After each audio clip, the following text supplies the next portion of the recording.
सुन पलवल की धरती पे नाम गूंजे, ठाठ गूंजे राजकुमार रावत।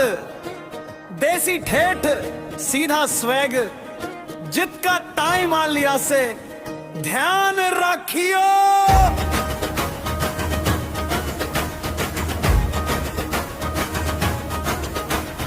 पलवल आला छोरा चालते जानवर सी, सीने पे धूप अखा में जिद्दी सी। गांव की गली धूल उड़े पीछे, नाम ले रावत का भीड़ खुद ही खींचे। खेता की मेहंदी हाथ पे छाप से, सीधे बोल बोलू काम सब तगड़ा से। दुश्मन की नब्ज दूर दे ही पढ़ लूं, हाथ मिलाऊं जिससे उस पे भी रौब चढ़ूं। पलवल आला राजकुमार रावत, नारा लगे पूरा हरियाणा सा।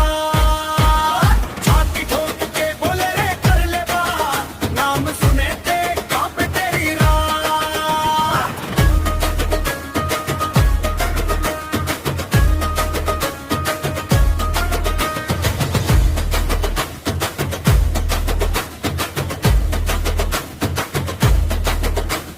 मुंह पे बात करूं पीठ पे कुछ न्यारे, औकात देख लूं 2 मिनट में सारे।